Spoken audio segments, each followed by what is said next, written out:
You know that feeling? When self-care just feels like, ugh, another task on a list that's already way too long. Oh, definitely. Like finding 30 minutes to meditate, Yeah, sometimes that just adds more stress. exactly. Or maybe the whole idea of meditation feels a bit, I don't know, intimidating, out of reach. Hmm. Well, today we're diving into something refreshingly different. It's based on Mark Montilla's book, The 60-Second Mind. Right. We've been looking at excerpts from his work. And it might just offer a surprisingly effective way to find a little calm, in the middle of the daily chaos.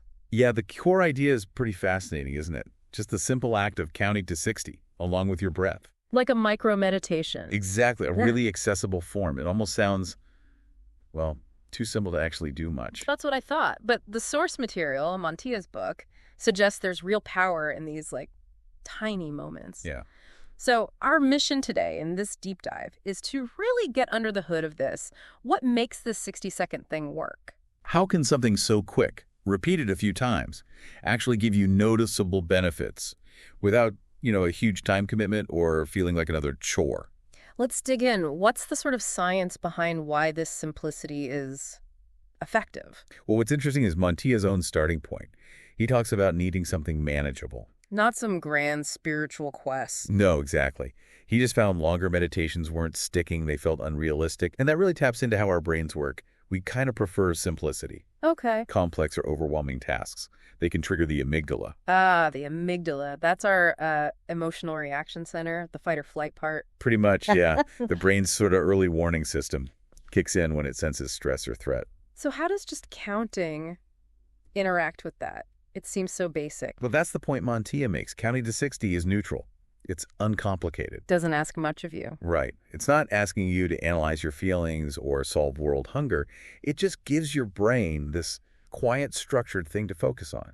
And that simple focus can help dial down that inner chaos. It shifts the brain's activity. Away from the amygdala. Yeah, and more towards the prefrontal cortex. Which is the more rational, focused, calmer part of the brain, right?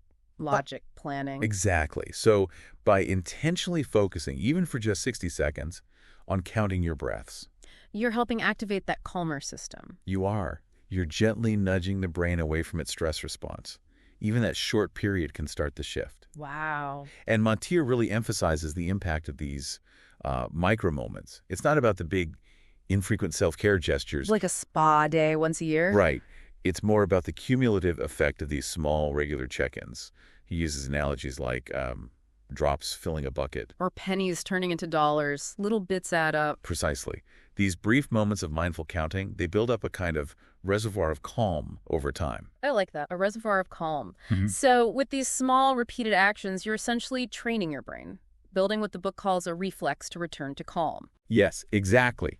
And it's grounded in our biology. It starts with just counting. 1. Okay, so what does this 60-second practice actually look like? How do you do it? According to the source, it's remarkably straightforward. Super simple. Okay. Find a comfortable spot, sit, stand, lie down, whatever works. Close your eyes if you want, but you don't have to. No special cushion needed. Nope. Then you just breathe naturally. Mm. Don't force it. Mm. And count each breath. Inhale or exhale? Doesn't matter. Either one. Pick one and stick with it for the count. Inhale 1. Inhale 2. Or exhale 1. Exhale 2. All the way up to 60. No special breathing techniques, no timers, no music. None needed. Just you, your breath, and the count. And Montilla talks about weaving this into his day, not just like morning and night meditation slots. Yes, and that's key. Yeah. He integrates it into those little gaps. While walking, waiting in line, doing chores. Turning those dead time moments into opportunities. Exactly. Instead of scrolling on your phone, maybe you count 60 breaths. The breath is your anchor. You just notice it. Rise and fall. Without judgment. Each breath gets a number. Okay, but what happens when, You, yeah. your mind wanders? Because it will. Oh, absolutely. You're counting 10, 11. Wait, what do I need from the store? Did I reply to that email? Suddenly you've lost the count completely. Yeah, that sounds familiar. Montilla is really clear. That's totally normal. Yeah. It's expected. It's not failure. Not at all. Losing count is actually part of the training. It's the moment you notice you're distracted. Ah. His advice. Just gently notice, thinking about groceries, no judgment, and then just come back to 1. Start the count over. Back to 1. Back to 1. That act of noticing and redirecting again and again, that's what strengthens your focus muscle. So the repetition is key, making it automatic. Like brushing your teeth, yeah. He suggests starting maybe morning and night, those natural anchor points. Get the habit started. And then, as he puts it, kind of sprinkle it in throughout the day. Waiting for the kettle to boil. Count. Walking to the car. Count. So it becomes this tool you just have available when stress pops up. Exactly. The core message is really simple. Just count. Back to 1, back to calm. Okay, it sounds simple, but what kind of, real changes did Montilla actually see from doing this tiny thing? Well, the shifts he describes weren't necessarily huge lightning bolts at first. They were more subtle, but they added up. Okay. Well, like what? One of the first things was less reactivity. Stuff that used to really bother him or, trigger a big emotional response. Just didn't land as hard. Exactly. He talks about this little pause emerging, like stimulus happens, pause, Yeah. then reaction. It created a bit more space around his emotions. Made them feel lighter, he says. Yeah, lighter, more manageable. You're essentially interrupting that automatic knee-jerk stress reaction just for a second, giving yourself a moment to recalibrate. That sounds really appealing, that pause. What else? He also mentions feeling more present. As the mind gets a little less noisy, less cluttered with chatter. You start noticing things. Yeah, small details. The light, sounds, the feeling of your feet on the ground. He felt more like he was actually living in his life, not just lost in thought about it. And when difficult emotions did come up, because they still do, right? The practice gave him a way to kind of settle, to reset. Like an emergency brake or a parachute, he calls it. Yeah, those are his terms. A way to find grounding when things feel overwhelming. It's interesting how such a brief thing could build that kind of resilience. It is. And there's another piece, too. Self-trust. How so? Just consistently doing this small thing, showing up for himself, even for just 60 seconds. Proving to himself he could pause. Right. I can pause. I can breathe. Yeah. I do this small thing for myself.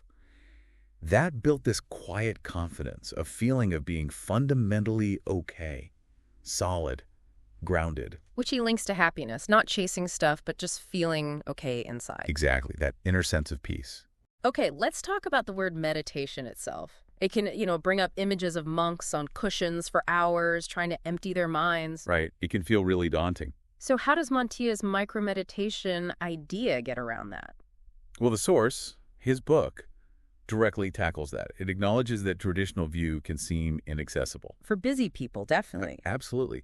The power here, as he presents it, is precisely in the brevity, the ease of doing it consistently. It's about these tiny, intentional breaks from the mental noise. Interrupting the chaos. Yeah. And it kind of debunks that whole go big or go home idea when it comes to brain training. Yeah. Small, manageable steps are often less threatening to our emotional brain, the amygdala. Okay, so neurologically, why would just 60 seconds actually work? What's happening? It seems to be this combination of things. You've got a clean, simple focus point, the counting.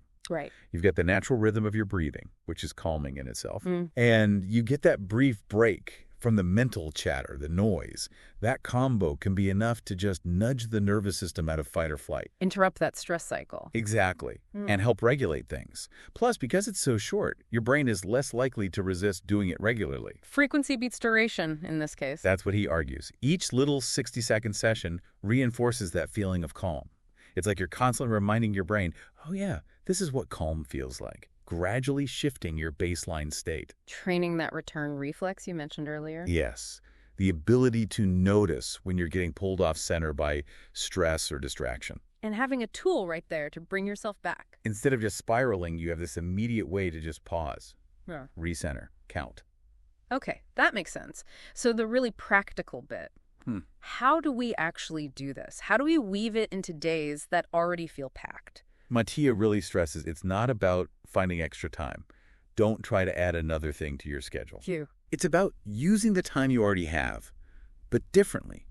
Intentionally using those little moments. The in-between moments. Exactly. He gives really concrete examples.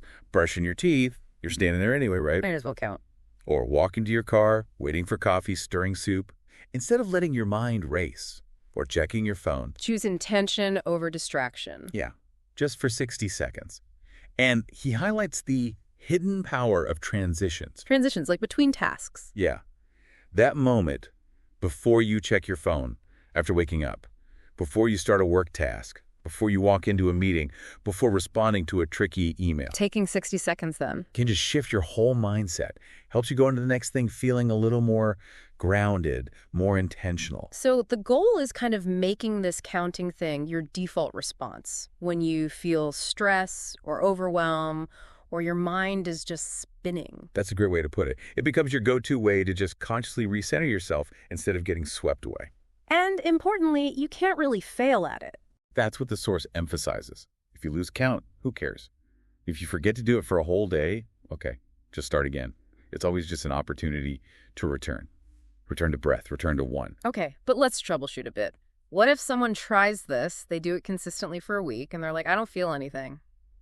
No magic calm washing over them. That's a totally fair question, and the book addresses it. Montilla uses an analogy like drinking water. Oh, okay. You don't feel a massive shift after one glass, right? Mm-hmm. But, consistently staying hydrated has huge benefits for your body over time. Right, it's cumulative, subtle. Exactly. These little 60-second resets work like that.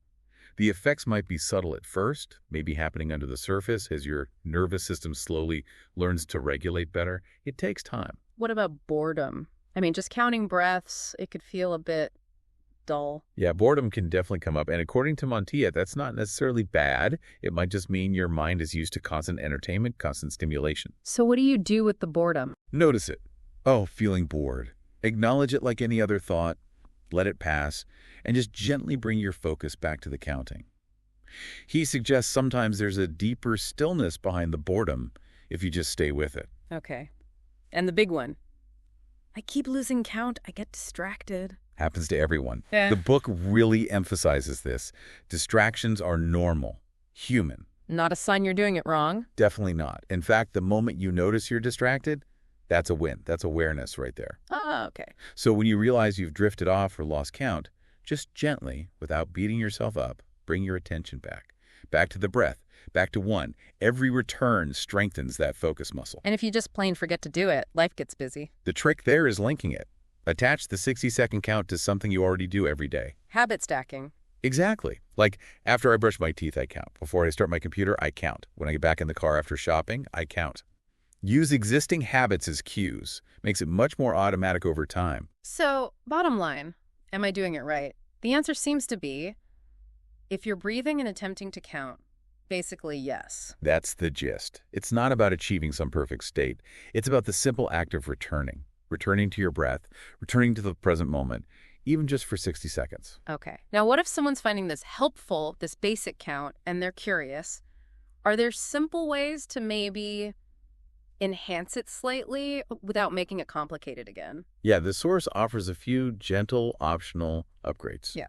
Totally not necessary if the basic count is working, but things you could try. Like what? One idea is layering in a little gratitude. Maybe every 10 counts, you silently think of one thing you're grateful for. Oh, nice. Like count 110, think grateful for coffee, count 1120, grateful for sunshine. Something like that. Just gently training the brain to notice the good stuff. Another option is setting a quick intention before you start counting. How would that work? Just pause for a second and think, what energy do I want for the next hour? Maybe focus or calm or patience. Then you do your count. It turns the practice into a little compass. I like that. A compass. Any others? He mentions optional visual anchors. If it helps you focus, you can gently picture, say, a flickering candle flame or a leaf floating on water as you breathe and count. Helps some people ground their attention. But totally optional. Totally. And he also suggests adaptations if 60 seconds feels too long, especially maybe for kids or super busy minds. By counting to 10. Yeah, playful counting to 10 for kids. Or maybe just focusing on 5 conscious breaths for an adult who feels really scattered. The key is always the return, not hitting a specific number. But sticking with just the simple breath and count to 60 is perfectly fine. Absolutely. If it works, don't fix it. Keep it simple. Okay, so as we wrap up this deep dive into the 60-second mind, it really boils down to this, doesn't it? This incredibly simple practice. Just 60 seconds. Breath and count. Can actually be a pretty powerful tool for finding more calm, more presence, building that inner resilience in our, often crazy lives. And what's so compelling is just how doable it is. No special gear, no huge time suck. Right. It's about using those little moments we already have. Harnessing those micro moments for a real cumulative benefit. It adds up. So here's something to think about as you go about your day. Given how easily you could weave this in, Yeah. what small transition, what little gap in your day might you choose to infuse with this 60-second pause? Yeah, just pick one. Maybe waiting for the microwave or before you open your email first thing. And just notice what initial shift might you anticipate or even just observe. It's definitely something worth exploring. It really is. Thanks for digging into this with us today. My pleasure. Remember, that journey to a quieter mind, it can genuinely start with just one breath and counting to 1.